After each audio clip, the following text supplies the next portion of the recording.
Eh, saya mau ambil satu video ya, masih di luar kota, tapi kelihatannya penting mengambil video ini terkait dengan penilaian terhadap menteri yang sudah melakukan audiensi ya, bahkan pembekalan atau berkumpul di Hambalang. By the way, rumah Prabowo kaya sekali. Jadi sobat era sekalian, ini ada pernyataan dari Boyamin Saiman ya, dari MAKI, yaitu Masyarakat Anti Korupsi Indonesia.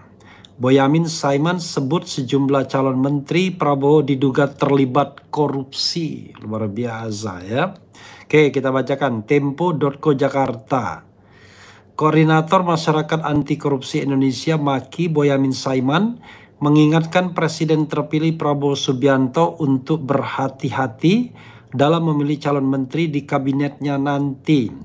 Hal ini disampaikan Boyamin setelah beberapa nama dipanggil untuk mengisi posisi menteri itu diduga terlibat dalam kasus korupsi. Pak Prabowo harusnya cari orang bersih yang betul-betul track recordnya baik. Biar fokus kerja, kata Boyamin saat ditemui di Pengadilan Negeri Jakarta Pusat Selasa 15 Oktober 2024. Dia menyebut memilih menteri dengan catatan bersih merupakan hal yang penting untuk menjaga kepercayaan publik terhadap Prabowo. Oke.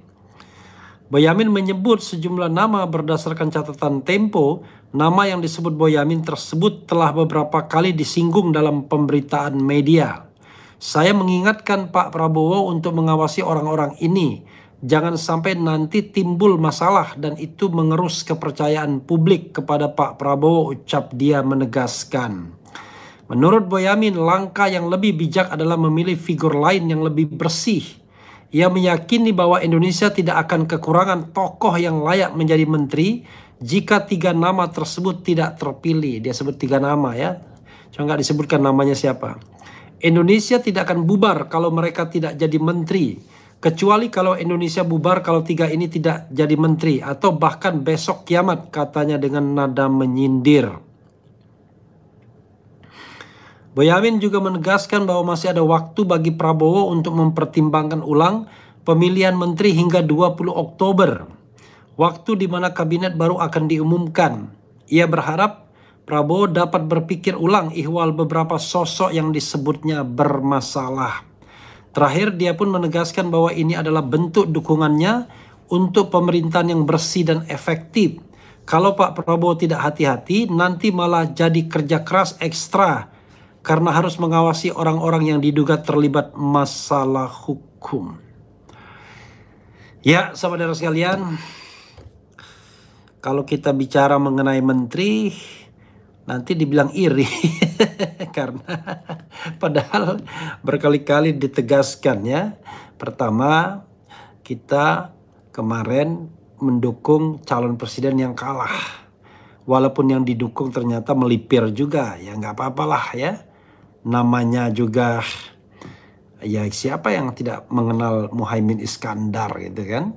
Saya pikir dia akan betul-betul menjadi orang yang konsisten ya untuk menjaga marwah sebagai oposisi, tapi kan enggak ya, tidak apa-apa. Jadi yang konsisten itu pendukungnya, dan kita kan mengidentifikasikan sebagai pendukung Anies sesungguhnya ya. Kalau ada Imin ya Iminnya tambahan saja, karena harus ada paket presiden dan wakil presiden, itu satu. Yang kedua adalah not only soal Anies ya, karena bagi saya bukan soal Aniesnya. Bagi saya adalah bagaimana kita konsisten ya menjaga sebuah pembagian tugas dalam negara. Kalau semua orang ingin bergabung dalam pemerintahan, lama-lama nanti pemerintahan itu akan diisi oleh orang-orang job seeker, pencari pekerjaan, dan orang-orang yang membutuhkan perlindungan. Nah, salah satunya adalah mereka yang diduga melakukan tindak pidana korupsi. Coba bayangkan, di antara menteri-menteri tersebut ya, beberapa kali disebut dalam berita termasuk oleh Tempo. Ada yang bicara masalah fee tambang, ya, PV perizinan, ada soal terkait minyak goreng, terkait soal hutan, kemudian terkait 11 sprindik, terkait soal BUMN, ya, yang dimana keluarganya diduga juga bermain di sana, dan lain sebagainya dan lain sebagainya. Dan orang-orang ini tetap paling tidak beraudiensi dengan Prabowo Subianto. Belum lagi kalau kita mendengar Menteri X yang anaknya rupanya ada bisnis tambang, ya. Kemudian pejabat yang dipanggil juga ada anaknya main bisnis tambang juga bersama anak pembesar lainnya. Jadi saudara sekalian, hal-hal seperti ini sayangnya kan tidak bisa kita spill, seperti Tempo tidak bisa menyebutkan nama. Tapi masa seorang sekelas Prabowo tidak bisa memahami orang-orang yang dipanggil tersebut, ya. Dan ini menegaskan, ya, kan kalau pakai teorinya begini, orang-orang yang dipanggil Prabowo itu adalah orang-orang yang hebat, orang-orang yang terbaik, ya. Jadi saya bertemu dengan Faisal Assegaf, memang terbaik gitu, terbaik menurut versi Prabowo dan Mulyono. Jadi terbaiknya adalah versi, dan kita nggak bisa membantah lagi karena dia inginkan, ya, saya ingin cari yang terbaik katanya sana, ya itulah yang terbaiknya. Jadi terbaik menurut versinya Prabowo adalah mempertahankan orang-orang yang diduga korup, ya, yang dimana sepak terjangnya dalam masa pemerintahan Presiden Jokowi sudah ketahuan bagaimana menyalahgunakan jabatan, bagaimana menumpuk kekayaan. Kalau mau diinvestigasi saja, ya, bagaimana harta kekayaannya, lalu kaitan dengan penambahan harta kekayaannya. Jangan hanya jangan hanya dia saja, tapi juga bagaimana kaitan dengan keluarganya. Tetapi sekali lagi, ya, ini yang terbaik. Nah, iyalah. Jadi kita harus menerimanya sebagai terbaik versi Prabowo. Dan kalaupun kita mengingatkan, ya, kita mengingatkan sebagai warga negara saja. Mudah-mudahan didengar. Tidak juga, ya, resiko kan. Jadi sobat era sekalian, kalau kita lihat nama-nama yang ada itu, ya, Dr. Tifa mengucapkan innalillahi wa inna ilaihi rajiun, ya. Dan juga ingatkan kata-kata Prabowo bahwa 2030 bubar, jangan-jangan begitu juga. Jadi memang walaupun misalnya, ya, kita beroposisi, saya pribadi kan selalu mengatakan saya sudah beroposisi, jadi saya tidak akan tertarik dengan tawaran jabatan apapun, mulai dari tingkat rendah sampai tingkat atas. Tetapi ya yang dipanggil ya jangan yang begitu-begitu juga, ya. Ada tiga keberatan sesungguhnya, ya. Satu, banyak menteri Jokowi yang dipanggil, padahal seperti saya katakan prestasi Jokowi di bidang ekonomi hancur, tidak mencapai apa yang ditargetkan di rencana pembangunan jangka panjang menengah, dan juga tidak lebih baik dibandingkan pemerintahan SBY. Bahkan indikator sebelum COVID pun tidak menunjukkan itu. Dan celakanya menteri-menteri yang dipertahankan itu adalah menteri-menteri di bidang ekonomi. Ya, ada Erlangga Hartarto misalnya, Zulkifli Hasan, kemudian ada juga Erick Thohir misalnya, ada juga Bahlil, kemudian ada juga Agus Gumiwang Kartasasmita. Itu kan menteri-menteri yang di bidang ekonomi. Dan ekonomi kita, menteri keuangan oke lah, ya, karena dia teknikal sekali kan.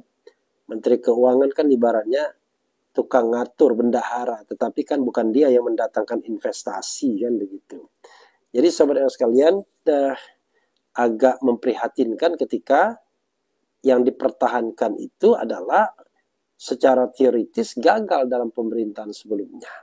Maka saya katakan the winning team, tapi kelihatannya mereka yang berkontribusi besar di dalam pemilihan Pilpres kemarin. Sehingga sepertinya Prabowo, ya, ini adalah ucapan terima kasih Prabowo Subianto kepada tim-tim sukses tersebut ya, baik langsung maupun tidak langsung. Kita tahu Bahlil bagaimana, Erick Thohir bagaimana, Pratikno juga bagaimana ya. Dan saya kira to some extent Menteri Dalam Negeri juga memiliki peranan yang besar karena semua PLT dan lain sebagainya. Itu satu. Yang kedua, orang-orang yang dianggap bermasalah karena diduga melakukan tindak pidana korupsi misalnya. Ya kita langsung benturkan dengan tekad Prabowo untuk memberantas korupsi di Indonesia. Ya omon-omon aja.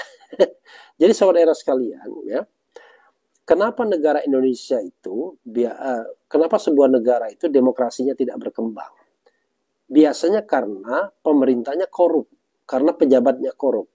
Pejabat korup tersebut, pejabat yang paling tidak mau, paling alergi kalau ada kebebasan berpendapat. Karena mereka khawatir, mereka akan menjadi sasaran empuk, sasaran kritik.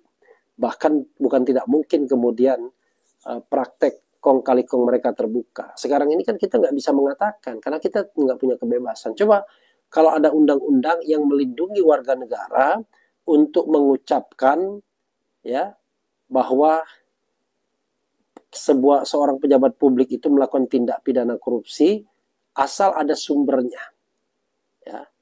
Dan ini menurut saya jauh lebih baik. Orang yang marah dibilang korupsi itu biasanya korupsi benaran. Tapi kalau dia tidak korupsi ya dia akan mengatakan klarifikasi ya, you prove it, di mana saya korupsinya ya.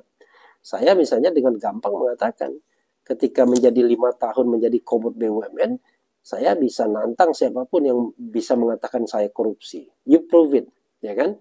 Kalau saya memang korupsi, kalau enggak saya akan tuntut balik, kan begitu misalnya. Tapi kan persoalannya adalah prove it itu tidak perlu kemudian harus membuktikan secara exactly. Yang paling penting ada informasi yang mengatakan bahwa saya korup, kan begitu.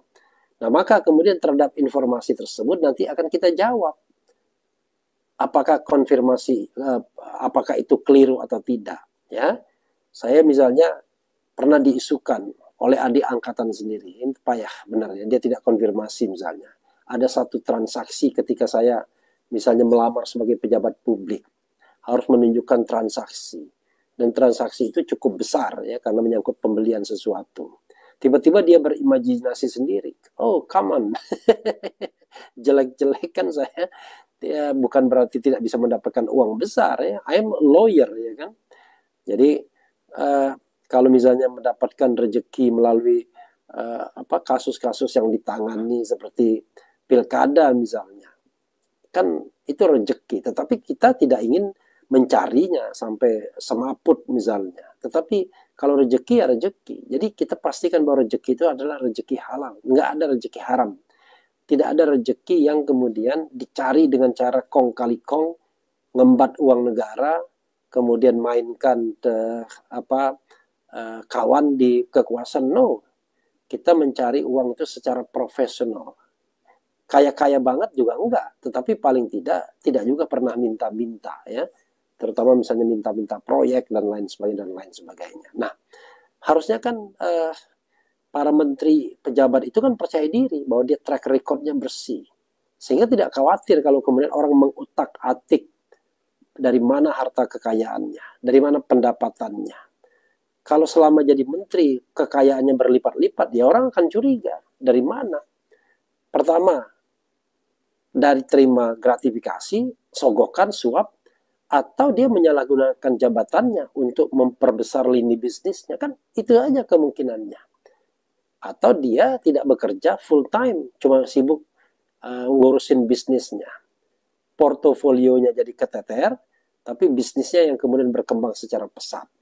Dulu ada seseorang menteri ya di zaman SBY, ketika dia jadi menteri kekayaannya melesat karena akhirnya dia jabatan itu bisa mengakselerasi bisnisnya, bahkan pernah ditahbiskan sebagai orang nomor 1. Nah, tentu kan kita tidak ingin yang seperti itu, Pak Prabowo. Anda sendiri mengatakan mau memberantas korupsi.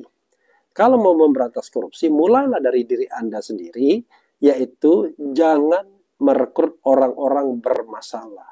That's it, itu saja. Kita tidak meminta jabatan, kita tidak meminta peluang apa-apa, tapi kita hanya ingin menyampaikan ide, gagasan, kritik kalau Anda berada di jalan yang keliru, yang salah. Masa gajah di depan mata nggak tampak, ya? Yang Anda panggil itu kan 5 tahun bersama Anda di kabinet, masa nggak ngerti perilaku mereka, ya kan?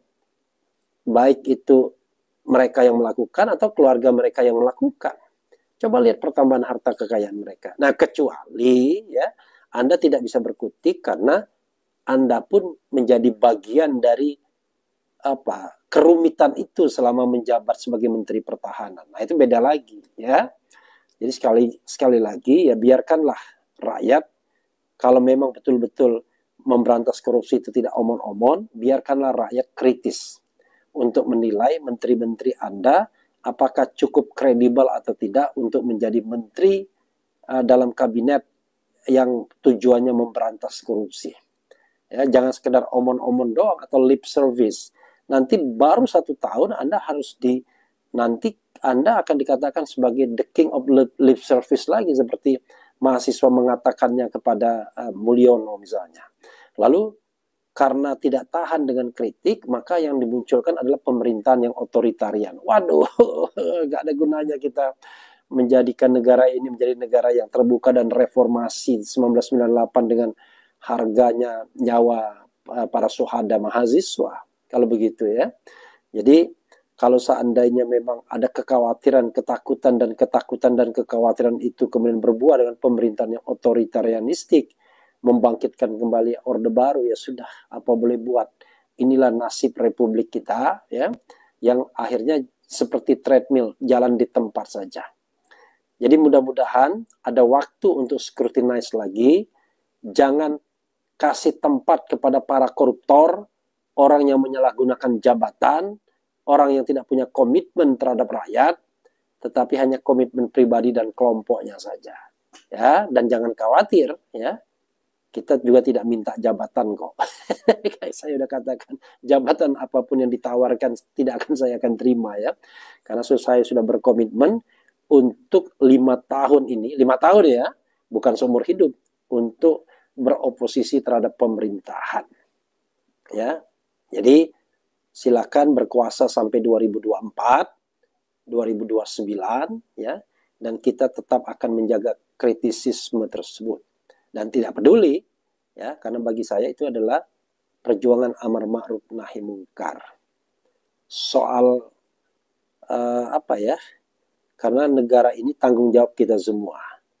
Para menteri, para wakil menteri, para pejabat publik itu sesungguhnya kan harus mengucapkan astaghfirullahalazim, ya. Aku berlindung kepada Allah ketika mereka dipanggil. Karena jabatan yang diberikan kepada mereka itu bara api sesungguhnya kalau mereka paham. Paham sih di antara mereka, tapi mempraktekannya enggak. Dan kalau bara api ini kelamaan dipegang, maka akan membakar tangan. Karena itu, jadikanlah amanat untuk menjadi menteri, wakil menteri itu sebagai arena untuk mencapai ridhonya. Amar ma'ruf nahi mungkar, bukan arena kesenangan, untuk memperlancar bisnis dia dan kelompoknya, atau ingin kekayaannya bertambah-tambah, atau ingin membuat bunker baru karena masa lalu yang sudah tidak bisa dihapuskan lagi dengan isu-isu korupsi. Jadi jangan kemudian membuat kabinet yang kemudian menjadi kumpulan orang bermasalah. Begitu Pak Mr. Presiden, ya. I respect you, ya, tetapi kita harus pikirkan rakyat Indonesia, ya. Harusnya rakyat Indonesia first, baru kemudian para elit itu second, ya. Begitu. Oke, coba kita bacakan komentar Sobat RH sekalian terkait dengan hal ini, ya. Oke. Malam Bang, ikut menyimak.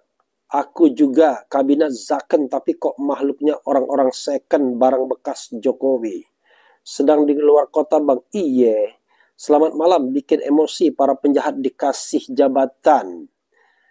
Harta yang banyak, istana yang indah, istri yang cantik tidak bisa dibawa mati bos. King of the king, raja di raja. Semua kabinet ahli and terlibat skandal korupsi. Jokowi sudah pelet Jokowi dengan makan malam. Jokowi sudah pelet Jokowi. Maksudnya Prabowo, ya. Apakah ini Orba Reborn? I don't know exactly ya. Karena kita khawatir Orba Reborn. Jadi jangan sampai kemudian presiden yang baru mengklaim kita lah penerima mandat dan kita sudah mewakilkan mandat itu kemudian didistribusikan atau diwakili, kita kumpulkan semua orang-orang terbaik di Republik ini sehingga tidak ada lagi yang tersisa bagi rakyat. Anda tidak boleh ngomong lagi karena Anda sudah terwakili. Anda tidak memiliki apa-apa. Ya enggak, jangan begitu juga. Karena paling tidak channel ini mengatakan mereka pesimis terhadap orang-orang yang Anda panggil, kan begitu. Menurut Refli Harun, kenapa kok Prabowo sangat tunduk kepada Mulyono? Apakah Mulyono memegang rahasia Wowo? Apakah Mulyono berhasil melakukan cuci otak? Atau ada kekuatan goib yang memengaruhi Wowo? I don't know exactly. Anda pilihlah jawaban Anda itu ya, dari kemungkinan yang Anda sebutkan ya.